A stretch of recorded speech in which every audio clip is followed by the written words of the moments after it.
mamasyal sa maliit na hacienda maliit. Alright, dito sa pinuntahan namin noong May 24 overnight. So, akala ko swimming pool lang at mga rooms, pero dito sa mayroong gilid ay meron pa silang lupa at yun ay mga tinamnam nila ng mga halaman. No, may halamang pang dekorasyon, halamang pwedeng kainin, mga prutas, mga vegetables. So ipapakita ko, itutur ko kayo, ipapasyal ko kayo guys. Ayan, di ba? Very green place. Grabe talaga. Napakasipag ng may-ari ng pinuntahan naming resort, yung Casa Bernardo, na ang may-ari ay sila Elmer at Aida Bernardo. Yan, sa kanilang gilid ay free kang tingnan ang kanilang mga taniman. So makikita ninyo ang kanilang mga tanim, sari-sari, napakaganda, napakapulan ng lupa, kaya malusog ang lupa, kaya kung anong itanim mo ay talagang mamumunga ng maganda. So bigyan ko yun ng sample. Ayan, Timo, yung so, yung cabbage ay yung tamaripolyo nila, ayan, malusog. Ayan, meron silang malunggay. Hindi baka masilat pa ako dito. Guys, may malunggay. Meron silang, so hindi lang gulay ang makikita natin dito. Meron din silang mga bibe. Ayan, may manok. Ayan, talagang walang inaaksayang place yung mag-asawa ko. Ayan, kita nyo yung bunga ng upo. Munti ko nang kunin yan, guys. Ayan, alright. So malalaman nila, baka hindi kayo makabalik. Ayan, galing meron naman. silang Ang kamatis, so grabe. ito, patay na puno siguro yan. Ayan, mga kamote tops. May kamatis na maliliit. Ito yung kamatis na yung maliliit. Meron silang siling mapula, siling haba. Sa Baguio. Siling kulay green. Ayan, meron din silang cabbage. Yun yun, no? Sipag talaga. Na-maintain na lang yung kanilang swimming pool, pati mga kwarto-kwarto. Pati itong halamanan nila. Ayan, Grabe, may kamote tops, may talong, masagana, may talong pa. Sa banda doon ay may mangga. Laki ng puno na kailang mangga. Ayan, so yun ang mga cabbage nila, guys. May papaya. Ayan. So sabi ko nga, hindi lang gulay, meron pa mga manukan, kahit konti ay kanilang napapakinabangan. At meron din sila mga halaman na pang namumulaklak. Ayan. At may mga doves sila, may mga birds sila doon sa harapan ng kanilang bahay. Napakasipag, inspirasyon. Nakaka-inspired ang mag-asawang to, guys. Kita nyo yan. Napakalusog ng kanilang mga itinanim na mga gulay, ng kanilang mga halaman, may orchids, no? At syempre yung kanilang mga lovebirds.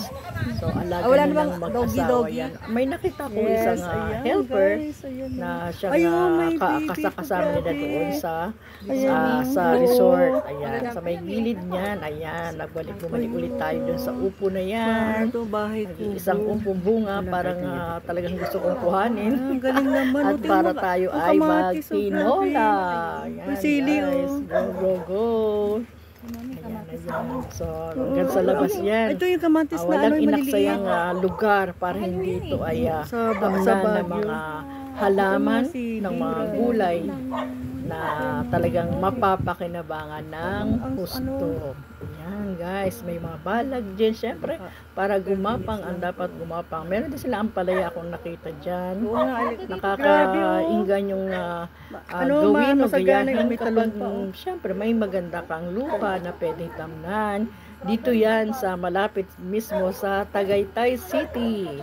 Yan, pero sila ay nasa Mindez, Cavite, pero very near para sa lugar ng Tagaytay City. Yan guys, greening ako makapasyal sana kayo dito sa may baba lang to ng Tagaytay, no? At sila ay May may swimming pool pang bata at pang Patay mo na natin. matanda. Yan. Kompleto, guys. At syempre, Gusto mo ba? Gusto mo ba? nagbadyong.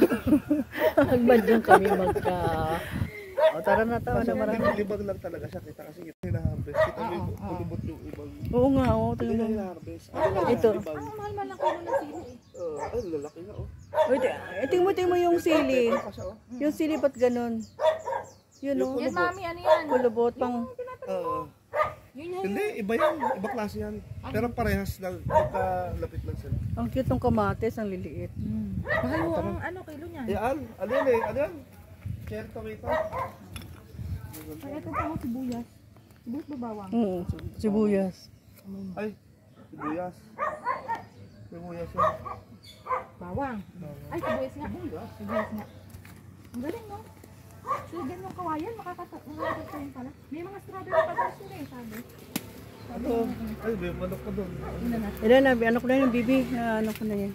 Sabi ko. Ang dami naman naman ng mga. Ito na isa sa tanim natin sa bahay. Ano? Anong pwede ba? Ito na tayo. Yung ano? Ano tawag yun? Sibuyas. Onion leeks. Oo. Tara, Ayun, tara. nakap ko. May talip pa siya. Bago lang. Saan? Ayun, bago lang. Ito ano? Oo. Ano kaya to? Ano lang siya, bawat... Dahil, tumutubo rin kaya to? Ha? Itong beer, tumutubo rin? Oh, mayroon pang ano. Parang oh. design lang. Kasi ano yun eh, sayote. May ano pa. Ampalaya, oh. Ampalaya. O, tara na. Okay na yan. Kaya parang gusto ko kumuha ng sanga ng ano. Ng yan oh. Kuha ka. Tatanin natin. Ano to? Ito po. Dito. Ayan. Ito kaya. Pwede ka dito kumita. Dami naman. Baka magtampo kasi yung ano.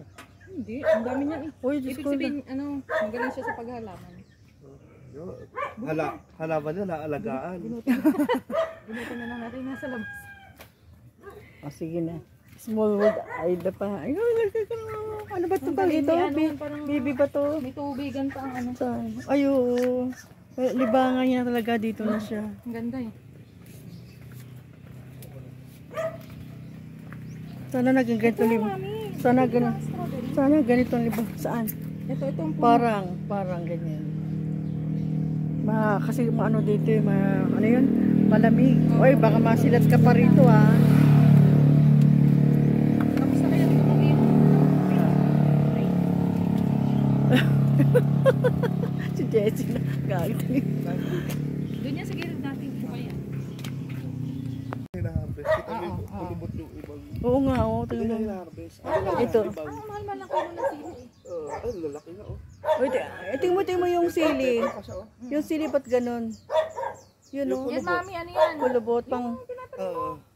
Yun yan. Hindi, iba yan. Iba klase yan. Pero parehas lang. Magkalapit lang sila. Ang cute ng kamatis, ang liliit. Mahal mo ang ano kilo niyan. Yan. Ano yan eh? Ano yan? Cherry tomato. Ay, ito pa ang sibuyas. Sibuyas ba bawang? Sibuyas. Ay, sibuyas. Sibuyas yan. Bawang. Ay, sibuyas nga. Sibuyas nga. Ang galing, no? So, ganyan kawayan, makakatayin pala. May mga strawberry pa doon sila eh, sabi. Ano? Ay, may manok ka doon. Ina na. Ilan na, ano ko na yung bibi. Ano ko na yan. Sabi ko. Ang dami naman naman ng mga. Ito isa sa tanim natin sa bahay. Ano? Anong pwede ba? Ito na tayo. Yung ano? Ano tawag yun? Sibuyas. Onion leeks. Oo. Tara, Ayun, tara. nakap ko. May talip pa siya. Bago lang. Saan? Ayun oh. Bago lang. Ito ano? Oo. Ano kaya to? Ano lang siya, bawat... Dahil, tumutubo rin kaya to? Ha? Itong beer, tumutubo rin? Oh, mayroon pang ano. Parang design lang. Kasi ano yun eh, sayote. May ano pa. Ampalaya, oh. Ampalaya. O, tara na. Okay na yan. Kaya parang gusto ko kumuha ng sanga ng ano. Ng yan oh. Kuha ka. Tatanin natin. Ano to? Ito po. Dito. Ayan. Ito kaya. Pwede ka dito kumita. Dami naman. Baka magtampo kasi yung ano. Hindi. Ang dami niya eh. Uy, Diyos Ibig ko. sabihin, ano, magaling siya sa paghalaman. Yun. Halaman niya, naalagaan. Binutin na lang natin nasa labas. O, sige na. Small world. Ay, da pa. Ay, ano ba ito? Ito? Bibi ba to? May tubigan pa ang ano. Saan? Ay, oo. Libangan niya talaga. Dito na siya. Ang ganda eh.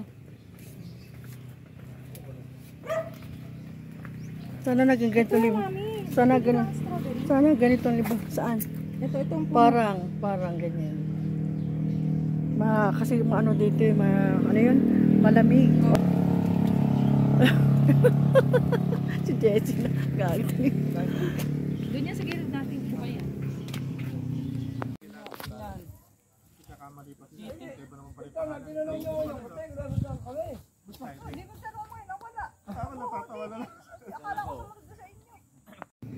Sila Gabriel.